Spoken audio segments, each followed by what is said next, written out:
Bonjour tout le monde, j'espère que vous allez bien, que vous avez passé une belle semaine. Jean-Christophe, j'espère aussi que tu as passé une belle semaine. Une très belle semaine, vraiment occupée, Ouais. plein de nouveaux clients, plein de belles références et surtout plein de synchronicité. Ah, bien voilà, c'est ça qu'on aime. Oui, et toi aussi, t'as passé une bonne semaine? Très belle semaine, très occupée aussi, beaucoup de conférences, plein plein d'actions à mettre en place, mais avec des belles conclusions finales et des synchronicités aussi. Donc voilà. Génial. C'est ce Ouais. qu'on aime. Yes, yes. Donc, mon cher Alors, Jean-Christophe, oui, de quoi on parle cette semaine? ben écoute, je viens d'ouvrir mon agenda qui m'a été offert par un ami à moi, et c'est un agenda, de l'auteur, Paulo Coelho et dans mon agenda, il y a plusieurs citations et donc je suis tombée sur cette citation-là du livre Le Pèlerin de Compostelle, hein, comme par Ah, hasard. bon, par hasard. Donc, elle va comme suit: Oui, «Pour livrer le bon combat, nous avons besoin d'aide. Nous avons besoin d'amis. Mais lorsque les amis sont loin, nous devons faire de la solitude notre arme principale.» hmm, Mhm. intéressant ça. Mhm. Qu'est-ce que ça résonne en toi? Euh, ben, c'est sûr qu'il y a deux parties à ça. Ouais. Fait que si tes amis deviennent tes meilleurs alliés, ça veut dire choisis bien tes amis. Tout à Choisis des fait. amis qui vont t'amener vers le haut, qui vont pas t'entraîner vers le bas. Tout à Euh, fait. et puis, en fait, si tes amis sont loin, tu te débrouilles seul, ben, ça veut dire, dans un sens, on n'est jamais mieux servi que par soi-même, mais en même temps, étant donné que on peut pas comprendre ce que la réalité des autres et les autres ne peuvent pas tout à fait comprendre notre réalité, ben c'est sûr que on est les mieux placés pour lutter nos propres combats parce que c'est toujours mon Mhm. combat, ton combat, son combat, tu sais. Mm. Puis Hmm. aussi l'aspect que quand tes amis sont loin, Heu, c'est le moment pour toi de puiser aussi dans tes sources, dans tes forces intérieures à toi. Parce que si profondément, comme tu dis, on choisit des bons amis qui nous entourent, qui nous élèvent, qui nous supportent, qui nous amènent toujours vers notre meilleure version de nous-mêmes, hein, dans toutes nos plus grandes, compétences ou nos plus grandes facettes de notre personnalité, heu, beh quand on est loin d'eux, ben, cet amour-là qu'on a pour nos amis, que nos amis ont pour nous, ça disparaît pas, mais c'est juste un moment de revenir à l'intérieur de soi pour faire en sorte que ces facettes-là qui ressortent avec ces amis-là, mais ils peuvent toujours et aussi bien ressortir même quand on est seul. Ça veut pas dire que quand on est Certain. seul, on perd, tout ce qu'on est quand on est dans notre réseau social aussi. Exact. Et tu sais, dans le fond, c'est comme si tes amis te font miroiter, je dirais pas juste les parts d'ombre, mais les parts qui sont moins connues de soi-même, mais ils peuvent nous faire aussi miroiter nos forces, tu sais. Exact, Ça, on est capable de les voir soi-même aussi, tu sais. Puis, exact. les êtres humains ont toutes les ressources en eux pour mener à bien tout ce qu'ils ont à mener, tu sais. Mmh. Fait que c'est pour ça que amis proches ou amis loin, dans le Ben fond, tu sais, oui. on est capable de le faire soi-même, tu sais. Mmh. Mais des fois, ça fait du bien de pouvoir s'épauler, être épaulé, mais aussi épauler les autres parce que on peut voir la situation d'une autre façon aussi. On peut être cet ami-là qui peut aller aider notre ami à ce que lui ait un combat à mener, tu sais. Ben oui. Parce que dans le fond, l'humain, on est des êtres sociaux, puis notre but dans la vie, ben pas notre but dans la vie, mais on est alimenté par le fait qu'on est en capacité de créer du lien avec les autres humains. Puis c'est vrai que de partager, euh, tous les aspects positifs de notre vie, mais aussi tous les combats qu'on mène, tous les obstacles, tout ça. Mais c'est bien de pouvoir les partager, puis à notre tour de porter notre oreille à notre ami qui, lui, vit aussi des difficultés de son côté. Puis comme ça, on est dans une relation complètement d'échange. Mhm. Parce que c'est vrai que quand tu as un ami que justement tu veux partager quelque chose, puis que finalement, lui, il n'est pas en état de réception, il n'est pas en écoute, euh, ben c'est vrai qu'à un moment donné, il y a un écart qui se crée dans l'amitié. Oui, c'est ça. Puis ça arrive quand même assez souvent, tu sais, puis on en a discuté hors capsule ensemble, tu sais, mais moi, ça m'arrive, ça m'est arrivé, ça t'est arrivé, puis Mm. c'est normal que ça arrive aussi, puis euh, je lisais ça d'ailleurs pas plus tard que cette semaine, encore une synchronicité. Euh, on peut voir nos relations comme de la colle. Quelles relations font en sorte que ça nous garde dans nos vieux patterns?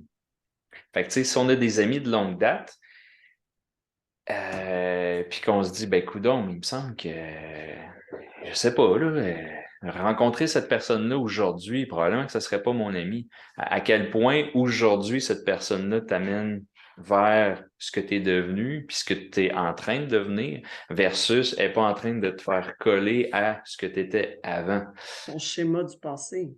au schéma du Mm. passé, exactement. Fait que Mm. c'est correct. Tout le monde évolue dans un sens différent. Fait que l'expression, c'est peut-être ça. Par rapport à ton combat, mais des fois, quand tu te retrouves seul, tu es peut-être aussi ton meilleur allié dans certaines situations, tu sais. Mhm. Parce que comme justement l'humain est amené à toujours grandir, évoluer, s'émanciper, s'actualiser, mais techniquement, des amis, ça doit accompagner toujours la personne dans ce sens-là et être profondément heureux pour son actualisation de soi. Sinon, ben, c'est là que se crée justement une distance, un écart. Puis si on se ramène toujours au passé pour la personne qu'on n'est plus, hein, qui a été nous, mais qui n'est plus, ben là, c'est là que la relation amicale, vraiment, puis il y a un lien d'amour, hein, tu sais, quand même, avec nos amis, hein, on les aime profondément, mais là, ça peut être plus difficile, justement, par rapport à cette relation-là, d'être maintenu dans le temps. Parce Mhm. qu'il doit y avoir toujours un apport de part et d'autre dans une relation d'amitié. Exact. Puis tu sais, par exemple, notre famille, on les choisit pas, mais nos amis, on les choisit. Oui. Oui. Ça, il y a un de mes anciens patrons, quand j'étais complètement dans un autre domaine, il y a plusieurs années de ça, qui m'avait dit ça. Il dit, tu sais, il dit, quand t'es enfant, tu choisis pas tes parents. Et, ben, en fait, pas consciemment. Ouais. Quand t'es parent, tu choisis pas tes enfants, tu sais pas comment ils vont devenir, tu sais pas comment ils vont virer, comme qu'on dit. La seule chose que tu peux choisir, Jean-Christophe, dans la vie, c'est tes amis. Fait que Mmh. choisis-les bien. Ton cercle social, je pense qu'ils disent que les 5 personnes que Oui, c'est ça, tu c'est ça côtoies que je le voulais dire. plus, tu t'en allais dire ça, Ouais, les c'est cinq ça. personnes qu'on côtoie le plus, en fait, inconsciemment, on les modélise, puis on devient comme ces personnes-là. C'est une Fait que neurones c'est sûr que miroirs. C'est ça, tout à fait. exactement, exactement, tu sais. Fait que Fait si que on c'est là est que ça donne entouré de gens pessimistes, ben, on va nous-mêmes devenir ou avoir du moins un discours ou un autodiscours pessimiste. ouais, Tu sais, si on est entouré de gens dynamiques, souriants, ben oui, on a plus de chances d'être fortement dynamique et souriant parce que c'est ça dans quoi on baigne. exactement. Mmh. Si on côtoie des gens qui sont, je sais pas moi, entrepreneurs, qui connaissent les investissements, qui connaissent l'immobilier, qui connaissent un paquet de stratégies au niveau des finances, on risque nous-mêmes de faire en sorte que nos finances se portent bien. Peut-être qu'ils vont se porter mal, mais là, il y aurait peut-être de l'auto-sabotage à travers ça, tu sais.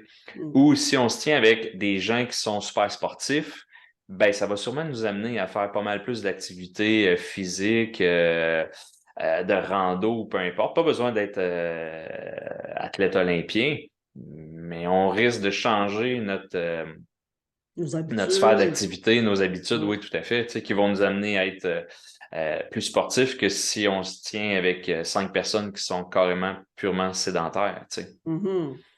Je trouvais intéressant, j'ai suivi une formation dernièrement qui disait en amitié, c'est notre clan. Hein, l'humain, on a besoin d'avoir un clan, puis au-delà de nos parents, fratries, au-delà de nos collègues de travail, nos amis, c'est un cœur qui est absolument essentiel dans la vie de tout humain. Puis il disait, techniquement, si on veut mettre des chiffres, hein, parce que les humains, on aime mettre des chiffres, il disait 33% devraient être nos amitiés du passé. 33% dans le sens que c'est nos racines. 33% devraient représenter qui nous sommes actuellement. Donc, un peu comme le tronc, hein, dans l'ici maintenant, qu'est-ce qu'on représente, qu'est-ce qu'on incarne, c'est quoi notre philosophie de pensée, c'est quoi notre philosophie de la vie, etc. Et 33% devraient, dans notre réseau social, des personnes qui nous inspirent, des personnes Ouais. que on, tu sais, vraiment un peu comme avoir des mentors. Puis je trouvais ça intéressant parce qu'il disait, tu sais, dans les mentors, c'est pas nécessairement une personne vivante. Ça peut être aussi, Mhm. par exemple, moi, je suis fan de Jung, de Carl Gustav Jung et de la psychanalyse de cet homme-là. Et donc, il disait, oui, des mentors, ça peut être même des personnes décédées, mais leur philosophie demeure dans leurs écrits. Fait que n'importe quel auteur, toi aussi, Jean-Christophe, je suis convaincu que tu en as plein, dont tu es fan, ben, c'est une forme de mentor pour toi qui fait partie de ton réseau, mais qui n'est pas nécessairement vivant avec toi, mais c'est juste parce que plus tu lis cet auteur-là, plus tu incarnes une partie de cette personne-là dans ta vie et tu modélises certainement une forme de ses Mhm. pensées ou une forme de sa manière d'être qu'elle te transmet à travers ses écrits. Et ça serait dans Mhm. le fond les branches de l'arbre. Donc, OK. racines, tronc, puis les branches. Puis Les branches pour je le trouvais ça futur, hein? ouais, pour le Ouais. futur. Tu sais, vers quoi? Tu sais, par exemple, justement, tu as un entrepreneur qui t'impressionne ou peu importe, ben, de rentrer en communication avec lui, d'aller prendre un café, ça veut pas dire qu'il soit nécessairement qu'il devienne ton meilleur ami, mais justement de l'avoir un peu comme dans ton cercle social proche ou éloigné, ça vient quand même jouer sur ta direction par rapport à ta vie, tu sais. Mhm. Mm. Puis si c'est 33, juste une question purement un peu philosophique, le un Ouais. pour cent qui reste, ça serait quoi à ton avis? Ah, j'aime ça! Moi, je pense que, on va dire le tout, ça reste nous, hein, parce que dans le 33 des relations passées, le 33 présent, le 33 futur, il y a quelque chose qui vient rejoindre le tout, c'est notre âme, notre tempérament pur et profond, qu'est-ce qu'on est dans notre plus grande vérité. Mais le 1%, hmm, je vais dire le libre arbitre. Hmm. Le lien qui se crée entre chacune des trois parties, peut-être? Ouais, Comme une espèce de zone où ouais. la zone où tout est possible.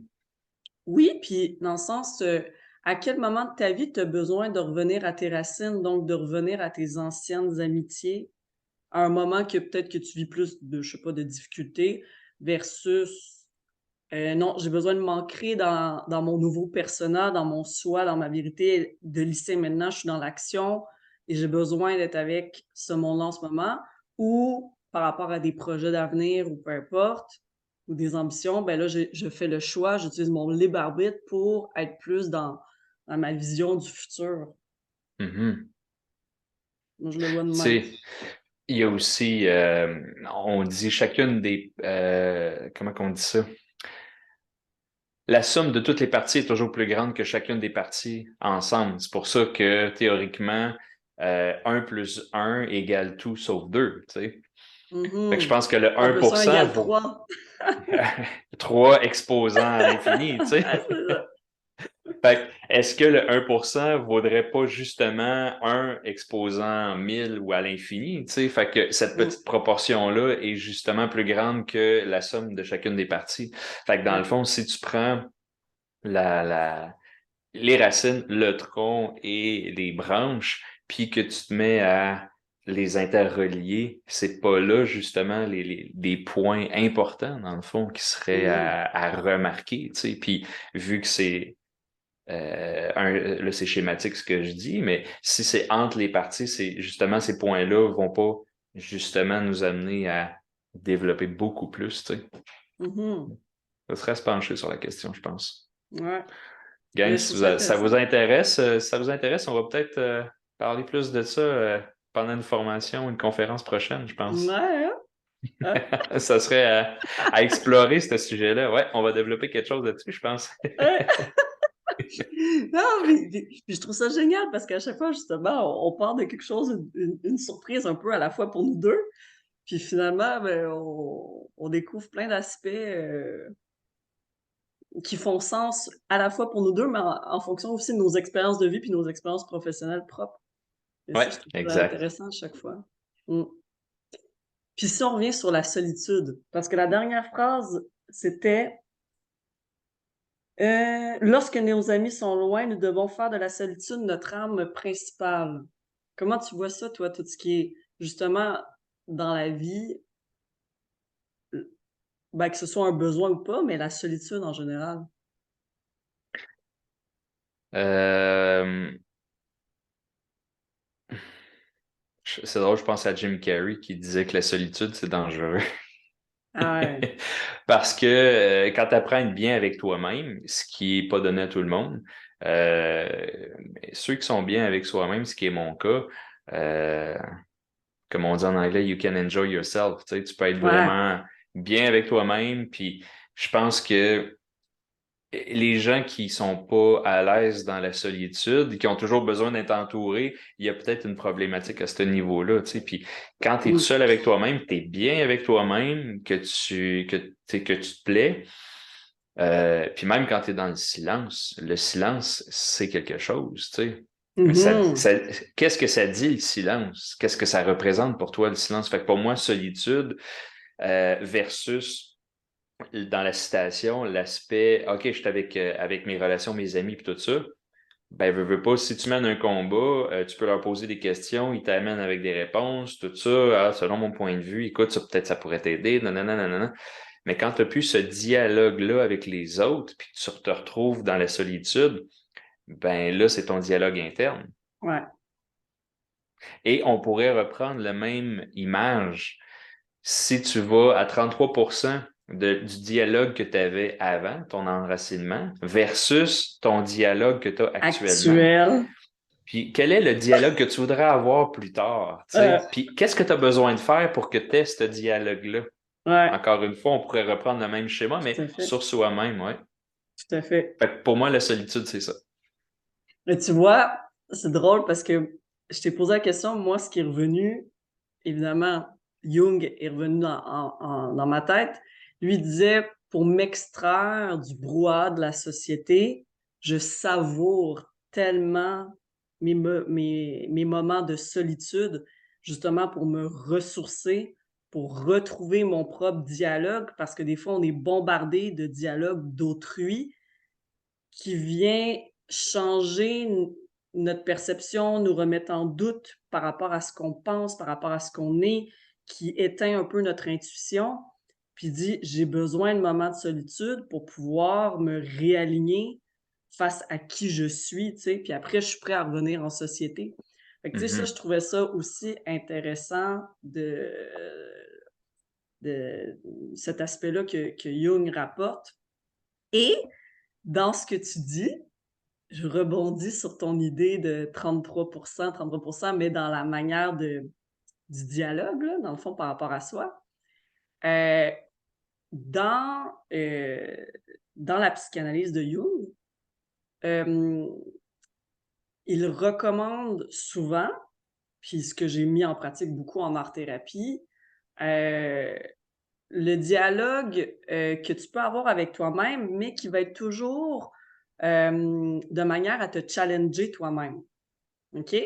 Donc, par exemple, tu es tout seul, OK? Tu es chez toi et je sais pas moi, un de tes amis t'a pas invité à son anniversaire, il a oublié de t'inviter. Bon.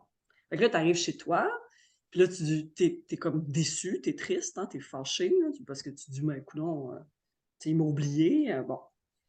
Puis là, dans le fond, dans la manière pour pouvoir évoluer de discours, comme tu dis, d'avoir quel discours que je voudrais avoir dans le futur. Tu sais, mettons, par le passé, par exemple, j'aurais senti du rejet. Maintenant, la personne d'aujourd'hui, je suis plus, mettons, dans l'introspection, dans l'analyse, et qu'est-ce que je voudrais avoir comme passé futur? Puis dans le fond, il disait la meilleure méthode pour pouvoir faire ça, c'est de s'interviewer soi-même pour venir contredire toujours notre pensée. Là, mettons, tu dis, je sais pas, «Je me sens rejeté». OK? Puis là, tu t'écris sur une feuille, là, l'interlocuteur, il dit: «Mais pourquoi tu te sens rejeté dans cette situation-là?» Fait que là, tu réponds: «Ben, parce qu'il m'a pas invité». «OK, mais pourquoi il t'a pas invité?» Et là, nanana, puis là, tu fais vraiment un dialogue complet, mais que vraiment, tu fais comme si l'autre personne en face de toi, elle te connaît pas et elle vient contredire absolument tout ce que tu es en train de dire dans ton discours à toi, par rapport à ce Mhm. qui t'a blessé, pour arriver au final, au cœur de ce qui t'a vraiment pleinement blessé, réellement, purement, par, dans le fond, dans l'objectif d'évolution de pensée et de sortir de l'ego aussi, pour te faire évoluer. Et ça, je trouvais ça très intéressant. Et moi, depuis que j'ai appris ça, j'applique beaucoup ça. De prendre un dialogue, tu sais, que des fois, ça peut être dur par rapport à une situation, par rapport à, je sais pas, une relation vécue, et finalement, tu viens tout le temps en confrontation par rapport à ça pour te faire passer à l'étape suivante, pour voir la situation autrement. Hmm. Mmh. Intéressant, ça. Ouais, ouais. Puis on le faisait même avec les images, tu vois? Tu sais, mettons qu'on dessinait, puis, il va y avoir un symbole qui va ressortir. Et là, il nous demandait de faire un dialogue jungien, justement, de venir confronter nos idées de pensée par rapport à la symbolique, justement pour se dire, ben, notre manière de penser, par exemple, c'est rouge, ben, l'interlocuteur essaie de dire, ben, son point de vue qui est bleu. Et comment qu'on peut arriver justement à un point que finalement, ben, ta perception de la situation était probablement erronée. Hmm. Mmh. Voilà. Hmm. Fascinant tout ça. Ouais. Non, mais c'est parce que ça prouve aussi que justement, tu sais, on a nos anciens schémas, on a nos anciens schémas de pensée, on a ce qui est actuellement. Puis dès que tu mets un peu de conscience, de l'introspection, de la volonté d'analyse, ben, on peut aller vers quelque chose qui est plus léger, au final, hein, qui est plus grand. Puis c'est dans la Plus léger, solitude plus grand. qu'on peut vivre ça, tu sais? Plus léger, plus grand aussi, plus actuel. Mmh. Parce que dans le fond, le futur va finir par devenir du présent. Fait que, tu sais, dans le fond, ce que tu Ouais. miroites du futur, ben, si ça devient actuel, ça veut dire que tu as réussi ton coup. Ce que tu voulais devenir, tu l'es devenu. Puis il faut pas nécessairement tomber dans le piège de OK, là, je l'ai atteint, je veux tout de suite aller dans le futur, puis qu'est-ce que ça va être après, puis pas savourer Exact. notre tronc, finalement. Notre, Ben ouais, ici et maintenant, tu sais. notre ici et maintenant, ouais, notre pleine conscience, tu sais? Exact. Ah, tout à Hmm. fait. Puis tu sais, le monde va aussi des fois mélanger le mot solitude avec le mot ennui. Ennui, ouais. Moi, ça Puis m'est arrivé de m'ennuyer dans une foule. ah ouais. Fait que c'est deux choses complètement différentes. Ah non, mais La solitude et l'ennui. même dans un spectacle, là, dans un show, quand la musique m'interpelle pas, moi, ça Ouais. ça m'ennuie. J'ai beau être entourée par une foule de personnes, mmh, mmh, mmh. Ouais. Mais tu vois comment l'ennui, toi? Euh, Versus solitude? ben, solitude,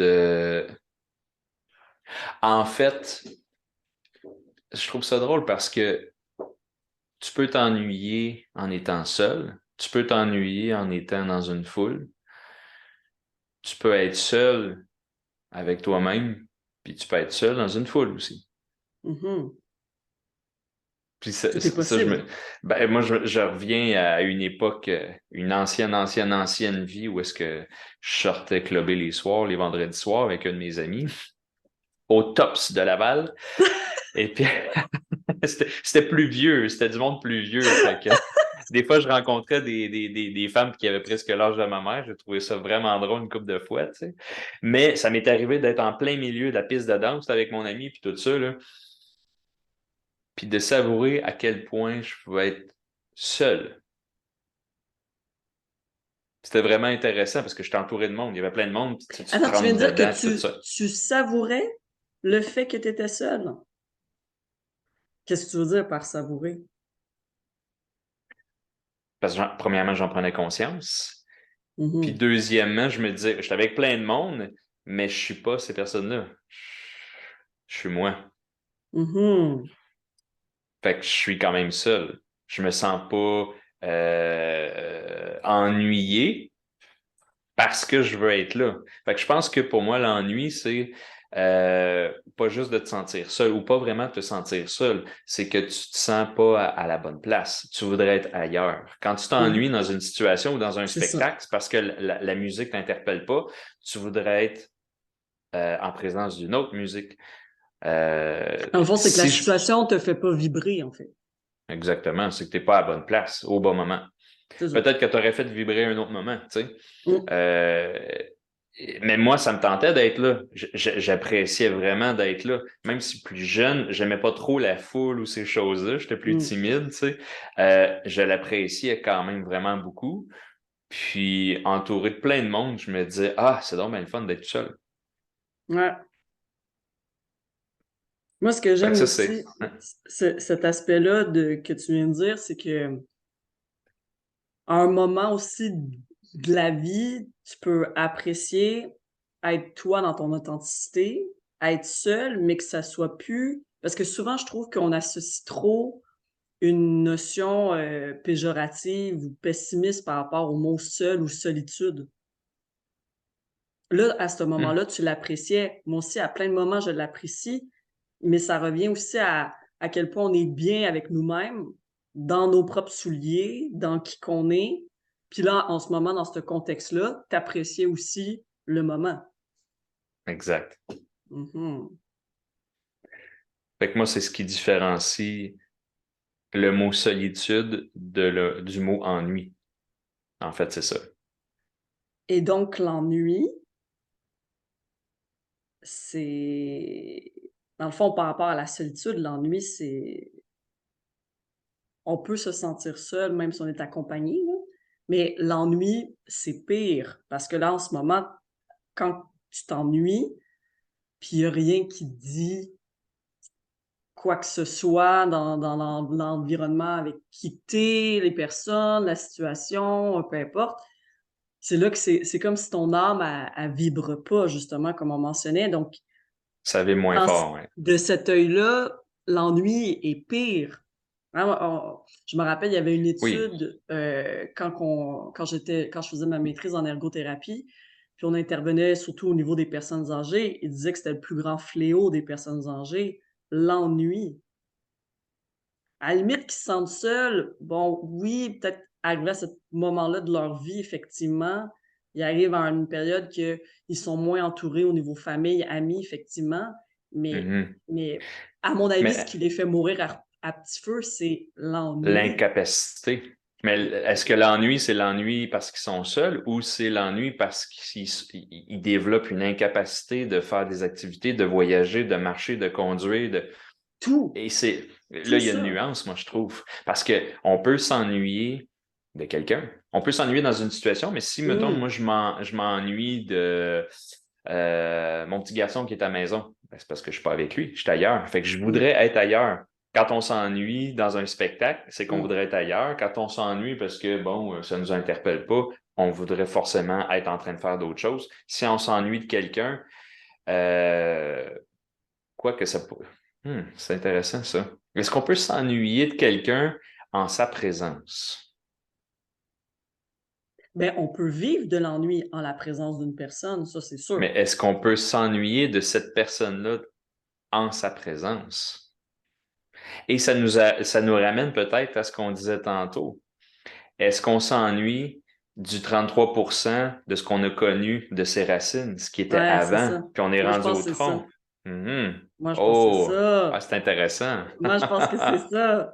Parce que dans Oui, le fond, si tu es avec une personne que tu as toujours appréciée, puis que finalement tu ressens de l'ennui, c'est parce que tu t'ennuies d'une partie d'elle que dans le fond, ben, peut-être qu'elle est qui plus rendue là n'existe dans sa plus, vie. oui, exactement, exactement. C'est Puis si tu exactement t'ennuies ça. d'une personne parce que tu n'es pas en sa présence, ben c'est parce que tu voudrais être avec elle, donc tu voudrais être ailleurs. Fait que Mhm. l'ennui, pour moi, c'est juste que euh, de façon très personnelle, je le vois comme ça. Si tu t'ennuies, c'est parce que tu n'es pas à la place que tu voudrais être ultimement en ce moment. Mhm. Et ça n'a rien à voir avec la solitude. Non, c'est ça. Puis un contexte environnemental qui ne te comble pas en moment d'ennui. Tandis que être seul, moi, je peux très bien tricoter, faire des dessins, écouter Friends, puis m'amuser comme jamais. Puis je suis seule chez moi dans mon salon, là. Oui, oui, exact. Puis C'est probablement que tu n'aurais jamais pensé ça il y a 20 ans, tu sais. ben ouais, Euh, c'est ça. Moi, exact. être assis chez nous un samedi soir dans mon salon, puis me faire un feu, puis lire un livre, puis boire un café ou boire du kombucha, une eau pétillante, peu importe, tu sais, puis écouter des podcasts, des choses comme ça. Ben, justement, quand je sortais, je me disais, non, jamais je vais faire ça, tu sais. Ben ouais, on évolue, On c'est n'est ça. plus à la même place dans notre tronc. Ouais, ouais, exact. On a transféré la vague vers, le tronc. On s'en va vers la terre. Voilà. Ah. Ah. Bon, Alors, ben voilà sur pour ce, aujourd'hui. oui, je pense on se laisse là-dessus, sur Yes. ces belles paroles. Et puis, ouais, comment vous savourez votre solitude Ouais. à Puis vous vos tous amis et et vos vos amis? Ouais, amis, hein? Le tout ensemble, c'est quand même intéressant parce qu'on est dans 2 polarités quand même, ici. vraiment. Ouais, Mmh. Donc, ben, voilà mes chers, une belle, semaine à vous. Puis, ben, on se revoit rapidement sur notre chaîne YouTube, pour les prochaines semaines. voilà. Alors, bonne Merci. semaine à vous tous. Merci à toi, Ciao. Patricia. À bientôt. À bientôt.